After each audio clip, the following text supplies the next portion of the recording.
Benvenuti, benvenuti al primo GTV, è il giornale in TV. Racconteremo insieme tutti i fatti di cronaca che più ci appassionano e ci preoccupano della nostra città. Presteremo una particolare attenzione al quartiere di Borgo Trento.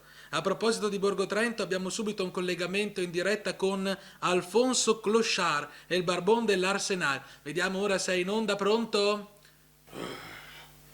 Oh, finalmente, Voi chiamate per contarvi le condizioni del nostro Arsenal. Mica sono sempre stato qua, Mi sono sempre stato qua, da giorno e notte mica vivo qua dentro, Ma da un poco di sto tempo a sta parte qua, l'Arsenal ha visto un crollo. Perché? Ci sono sempre meno turisti?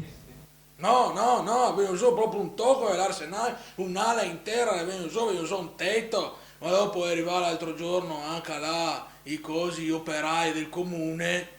Oh, bene, sono venuti per rifare il tetto. No, gli è venuto a recintare la mia panchina, dice che le polveri. Sì, ma che cosa serve Tu recintare? che sappia a me cosa serve, tu che sappia a me, e avrà le polveri obbedienti e starà dentro al loro recinto. Sì, vabbè, ma adesso che è stato approvato il progetto ci sono delle speranze. Progetto, anche il giornale che mi ho come coperta e sta a provare il progetto, ed è il giornale del 2000 e diceva il progetto sarà pronto tra poco, sì, siamo nel 2016 e campo a cavallo, mi sono qua da anni e vi giuro che non sta cambiando neanche una lampadina. Beh, adesso non esageriamo, rifaranno tutto l'arsenale. Mia, noi sta cambiando la lampadina, la gente per cosa di stanno lava mia a teatro, perché non che le lampadine, che è buio, che ha paura, che ha sua, perché paura. Aspetta che qua, a finire di fare il trasloco, vediamo qua, in marecita la panchina. Ma cosa sta succedendo? Ma no, mi casca anche il tocco dove che avevo il letto, no! Ma come si fa? Dove va a dormire? Speriamo che questa amministrazione faccia qualcosa per il nostro amato arsenale. Però, purtroppo, le altre amministrazioni non hanno mai fatto niente a parte parlare. Vabbè, peccato. Ci chiedono ora la linea da Piazzale Vittorio Veneto. Vediamo chi è in linea. Pronto? Oh, finalmente si arriva. E presento Mario Barbagai, è il capo del Piazzale. Manco mai che si arriva perché qua è successo un fatto eclatante. Che cosa è Da successo? qualche anno in Piazzale Vittorio Veneto che pieno dei vecchiotti a tutte le ore che si sente una maraia a tutti dei vecchiotti e voi chiamare perché le è successo un fatto eclatante. Ci dica. Che mi non posso mia fare il babysitter. No, per gli anziani si dice badante.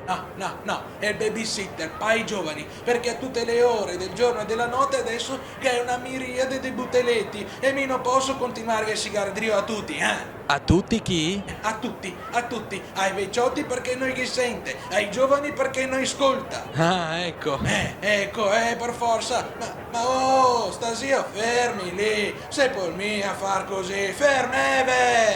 Ma cosa succede? Ma no, niente, qua ha messo due carrozzelle, una a fianco che l'altra e vuol fare la porta per asciugare il ballone. Ma fermi con quel vero della macchina, oh, fermi! Ma tutto a posto? No, ma non è possibile. E questo qua sa farlo. Le mie è una piscina, lei è una fontana. Vieni fuori, biondo in costume, vieni fuori! Ma dai, ma non si può più, vieni, dai! Vabbè, l'importante è che sia tornata un po' di gioventù all'interno di Piazzale Vittorio Veneto. Ora inauguriamo una nuova rubrica, si chiama I versi del borgo e ci colleghiamo con il nostro poeta, che è un grande poeta, un poeta impegnato, che si chiama Gigi Ingorgo, il poeta del borgo. A te Gigi, raccontaci questa nuova poesia. Buonasera, la poesia si chiama Che le buse sbaie.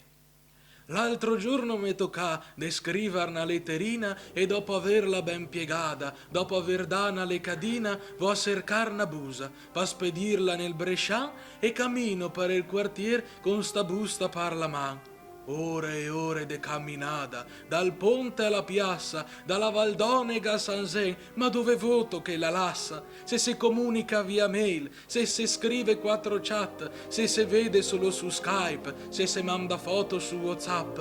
anche le buse le si offende e le ne fa per dispetto de nascondersi nel borgo, le una forma di rigetto. E camminando e pensando, imbriago ormai sbarlotto, de essa arriva a Brescia, non mi sogni anche in corto. Oramai che era lì, camminando piano pian, so andà all'indirizzo e ho portà la busta a mano. Grazie per questo magico momento. Possiamo chiederle un fuori programma? Un'altra poesia? No, mi dispiace, sa, io sono un poeta impegnato, c'ho da fare, mi scusi, sono un poeta impegnato, mi scusi. Peccato. Vabbè, pazienza, magari sarà per la prossima settimana. Va bene, grazie a tutti, grazie di averci sin qui seguito, alla prossima puntata!